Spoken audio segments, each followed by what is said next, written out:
वृद्धाश्रमांची संख्या किती वाढली. कधीतरी एखाद्या वृद्धाश्रमाला भेट द्या. अनेक म्हातारी वृद्ध जोडपी खितपत पडलेली दिसतील तुम्हाला तिथं. सहज प्रश्न विचारा एखाद्या म्हाताऱ्या जोडप्याला, तुमची पोरं काय करतात. ते म्हातारा जोडपं उत्तर देईल, माझा पोरगा डॉक्टर आहे, माझा पोरगा इंजिनियर आहे, माझा पोरगा वकील आहे, माझा पोरगा प्राध्यापक आहे. पण त्या वृद्धाश्रमात खितपत पडलेलं एकही वृद्ध जोडपं तुम्हाला असं नाही म्हणणार माझा पोरगा अडाणी शेतकरी आहे. कारण अडाण्या शेत करायचे आईबाप कधीच वृद्धाश्रमात पोहोचत नाहीत, ही वस्तुस्थिती आहे. कुणाचे पोहोचतात मग? शिकल्या सवरलेल्यांचे. मग आम्ही काय घेतले शिक्षण हे, काय घेतले संस्कार हे. आणि मग जी पोरं आई बापांना सांभाळू शकत नाहीत ती पोरं समाज काय सांभाळणार. जी पोरं आई बापासाठी जगू शकत नाही ती पोरं समाजासाठी काय जगणार. परवा विद्यापीठांच्या कुलगुरूंच्या मुलाखती झाल्या. राष्ट्रपती एपीजे अब्दुल कलाम आणि शास्त्रज्ञ रघुनाथ माशेलकर त्या निवड समितीत होते. एक एक उमेदवार येत होता, कुलगुरू व्हायचं होतं त्यांना. आणि एपीजे अब्दुल कलाम प्रत्येक उमेदवाराला एकच प्रश्न विचारित होते, तुमचे आई वडील काय करतात.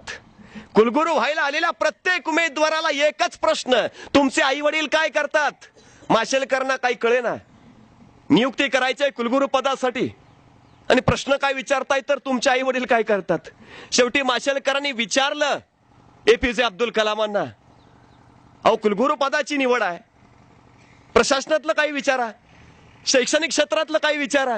हा काय प्रश्न झाला काय की तुमचे आई वडील काय करतात. एपीजे कलाम त्यावेळी कडाडले, अहो जो माणूस आई बापाला सांभाळू शकत नाही तो माणूस विद्यापीठ काय सांभाळणार. येतं आम्हाला सांभाळता, येतं आम्हाला सांगता, नाही येत. कसला समाज घडवतोय आम्ही, कसली पिढी घडवतोय आम्ही. आणि मग आमचं जग आम्हाला बरं वाटतं, तेवढं पुरतं खरं वाटतं. आणि मग चालता चालता सगळं चांगलं वाटतं. हे आमचं जग असतं, आम्ही निर्माण केलेलं असतं. आणि मग तरुण पिढी वाहवत जाते, तरुण पिढी वाया जाते. नाक्यावर टक्क्यावर टपोरगिरी करत फिरते, सिगारेटची थोटकावडी थिंडते. बापाच्या पोरावर, बापाच्या खांद्यावर पोराची प्रेत येऊ लागतात. समाज हळहळतो, वळवळतो, थोडासा सळसळतो, थोडासा चवताळतो. अरे कसं चाललंय, काय चाललंय, कुठं निघाला समाज, कोण जबाबदार आहे याला. पोरांनी थोर व्हावं यासाठी थोरांनी अल्पकाळ पोर व्हावं लागतं. झालो आम्ही. कशाचा अभाव संस्काराचा दिले आम्ही. आपला बाप कोण असेल हे आपल्या हातात नसतं, पण आपण कुणाचा बाप व्हावं हे मात्र आपल्या हातात असतं. आपल्याला वाटतं आपल्या पोटी तुकाराम जन्माला यावा, आपल्याला वाटतं आपल्या पोटी शिवाजी जन्माला यावा, आपल्या पोटी विवेकानंद यावेत, आपल्या पोटी ज्ञानेश्वर यावेत. वाटतं आपल्याला, नाही वाटत. नाहीतर आत्ताच्या पोरांची नावं असती ना, शिवाजी तुकाराम. किती जणांची नाव आहेत.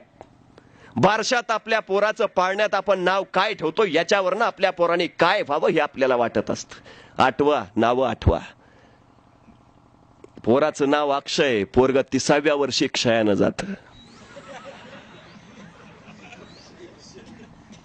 कशाला ठेवता नावं. भराना बळ त्याच्या पावलात, भराना बळ त्याच्या छातीत. ध्याना संस्कार त्याला. काय संस्कार देतो आम्ही. काय कमाव, पैसा कमाव, किती कमाव, कशाला कमाव, कसले संस्कार आमचे. मग समाज समाज समाज एका वेगळ्या उंचीवर, वेगळ्या पातळीवर, वेगळ्या वळणावर काहीतरी केलं पाहिजे, ढवळलं पाहिजे. सगळ्यांना वाटतं काळजातली उर्मी खळबळती, अरे घडलं पाहिजे रे, बदलला पाहिजे समाज, सगळं चांगलं झालं पाहिजे. एखादा ज्ञानेश्वर उभा राहिला पाहिजे, हे विश्वाचे माझे घर म्हणणारा, विश्वाची काळजी वाहणारा. एखादा विवेकानंद पुन्हा आला पाहिजे, अमेरिकेमध्ये जाऊन बंधू भगिनींना साथ घालणारा. पुन्हा एकदा भारत पेटला पाहिजे धर्म संस्कृतीच्या विचाराने. एखादे कर्मवीर पुन्हा आले पाहिजेत, शेताच्या बांध्यावर गुजराण करणाऱ्या शेतकऱ्याच्या पोराला मेडिकलला पाठवण्यासाठी. एखादे फुले पुन्हा आले पाहिजेत, एखादे सावरकर पुन्हा आले पाहिजेत, आले पाहिजेत. आम्ही काय करतो. सगळं यांनी करावं. राज्य शिवाजींनी निर्माण करावं, ज्ञान ज्ञानेश्वरांनी द्यावं, समाज सुधारणा फुल्यांनी करावी आणि आम्ही यांच्या जयंत्या पुण्यतिथ्या साजऱ्या कराव्या. आम्ही काय करतो मग. प्रश्न पडतो आम्हाला. राज्याची बेदरकार अवस्था बघितली की वाटतं शिवाजींचं राज्य असायला हवं होतं. म्हणजे 350 वर्षापूर्वी शिवाजींनी एवढं कर्तृत्व केलं तरी 350 वर्षानंतर अजून आम्हाला शिवाजींची गरज पडते. अरे हा तर शिवाजींचा पराभव आहे. नाही टिकवता आला आम्हाला, नाही विचार वारसा जोपासता आला आम्हाला, पराभूत ठरलोय आम्ही. आज आम्हाला वाटतं शाहू असायला हवे होते, त्यांच्या काळात त्यांनी केलं नाही, नाही पेलवलं आम्हाला, नाही झेलता आला आम्हाला, पराभूत आहे आम्ही. अरे आमच्या घरात शिवाजींचे फोटो, आमच्या घरात शिवाजींचे पुतळे, किती विचार घेतला आम्ही. घरात फोटो लावले, पुतळे लावले, किती विचार घेतला शिवाजींचा आम्ही. विचार घेतला शून्य. घरात फोटो पुतळे एवढ्यासाठी की येणारा जाणाऱ्याला कळावं आम्ही 96 कुळी मराठा आहे. आमच्या घरात आंबेडकरांचे फोटो आहेत, किती घेतला विचार आम्ही? विचार शून्य. आंबेडकरांचा फोटो एवढ्यासाठी की आम्ही सुधारलेले बौद्ध आहे, कळावं येणाऱ्या जाणाऱ्याला. आमच्या घरात फुलांचे फोटो आहेत, किती घेतला विचार फुलांचा आम्ही? किती घेतले समतेचे वारसदार आम्ही? विचार घेतला शून्य. घरात फोटो एवढ्यासाठी की येणाऱ्या जाणाऱ्याला कळावं आम्ही पुढारलेले माळे आहे. अरे या महापुरुषांच्या मोठेपणाचा वापर आम्ही आमची मोठेपणा वाढवण्यासाठी करून घ्यायला लागलो. यांच्या पुढे दिवे कुणी लावायचे याच्यावर आम्ही वाद घालायला लागलो. आम्ही काय दिवे लावणार?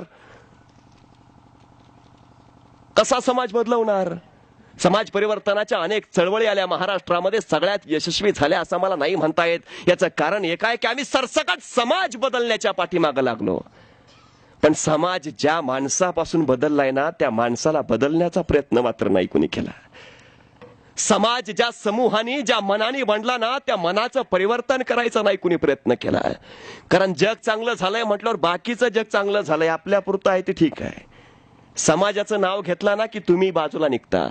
आपली जबाबदारी दुसऱ्यावर ढकलता येते. मी नेहमी सांगतो, खेळात उतरायचंय ना, सांघिक खेळात कधी उतरू नका, वैयक्तिक खेळात उतरा. कारण सांघिक खेळामध्ये जबाबदारी दुसऱ्यावर ढकलता येते. पराभवाचं कारण दुसऱ्याच्या डोक्यावर लादता येतं. तो तसा खेळला म्हणून हारलो, नाही तर काय होतं? एकट्यावर जबाबदारी घ्यायची ताकद आमच्या यंगे यायला हवी, तर काहीतरी आम्ही परिवर्तन घडवू शकू. आणि सगळ्यात महत्वाची गोष्ट, सेवेच्या भानगडीत लागूच नका. सेवा टेम्पररी असते, तात्पुरती असते, ती कायमस्वरूपी कधीच नसते. करायचं असेल तर परिवर्तन करा, कारण परिवर्तन कायमस्वरूपी असतं. शेतकऱ्यांची कर्ज माफ करणं ही सेवा झाली, पण या देशातल्या शेतकऱ्यांना कर्ज मागायची पाळीच येऊ नये अशी परिस्थिती निर्माण करणं हे परिवर्तन झालं. भिकाऱ्याला भीक देणं ही सेवा झाली, पण या देशातल्या नागरिकाला भीक मागायची पाळीच येऊ नये अशी परिस्थिती निर्माण करणं हे परिवर्तन झालं.